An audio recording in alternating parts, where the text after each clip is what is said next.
Madame, Monsieur, bonsoir et merci de nous rejoindre pour ce point de l'actualité. Dimanche sanglant à Raza, les forces sionistes continuent de bombarder l'enclave, détruisant tout sur leur passage. De vastes zones de la bande de Raza ont été ciblées et des dizaines de Palestiniens tués. Parmi les sites touchés figure le camp de réfugiés de Jabalia au nord de l'enclave.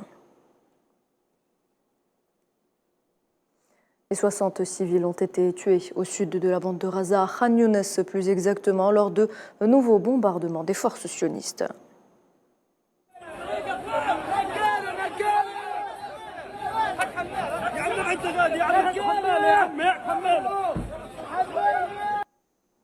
On dénombre également une dizaine de victimes lors d'un raid qui a ciblé à l'aube le camp de réfugiés de Borej, au centre de la bande de Raza. Plusieurs civils ont également été blessés.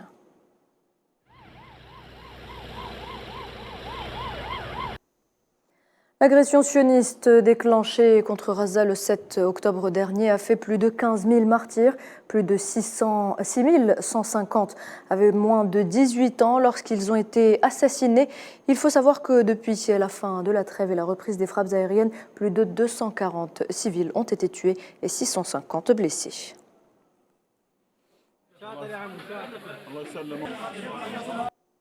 Et les besoins sont énormes dans la bande de Raza qui fait face à une forte propagation des maladies intestinales et cutanées, surtout avec l'arrivée de l'hiver. Le conseiller aux médias et porte-parole de l'Agence des Nations Unies pour les réfugiés palestiniens, Adnan Abou Hasna, a précisé à ce propos que les maladies intestinales se sont propagées à un rythme 4 fois supérieur à celui d'avant et les maladies cutanées ont également augmenté 2-3 fois, sans compter la propagation d'hépatites et d'épidémies, ce qui risque d'avoir de graves conséquences en raison de la surpopulation et du manque d'eau potable.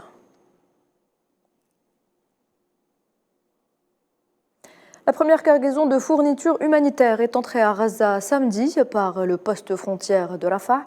Après l'effondrement d'une trêve fragile d'une semaine, le Croissant Rouge palestinien a annoncé sur ses réseaux sociaux avoir reçu 100 camions d'aide.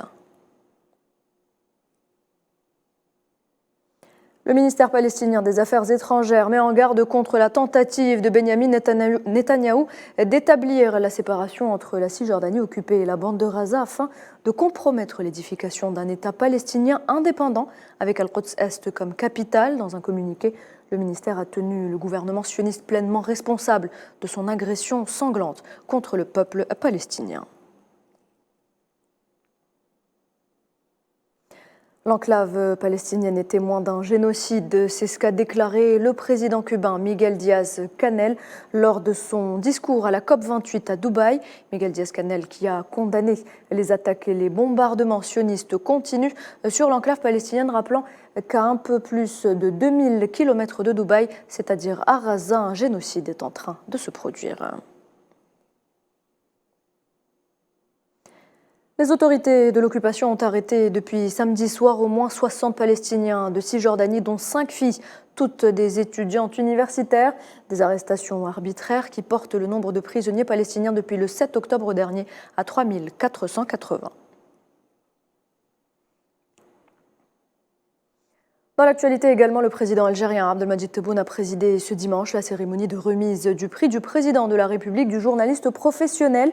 Les thèmes retenus pour l'édition de cette année sont la nouvelle Algérie et la problématique de la sécurité alimentaire et hydrique, la nouvelle Algérie, renforcement des capacités et de la créativité de la jeunesse et la sécurité énergétique et ses dimensions géopolitiques. La cérémonie s'est déroulée en présence de hauts responsables de l'État, de membres du gouvernement, ainsi que de responsables de médias nationaux et des invités du monde médiatique arabe.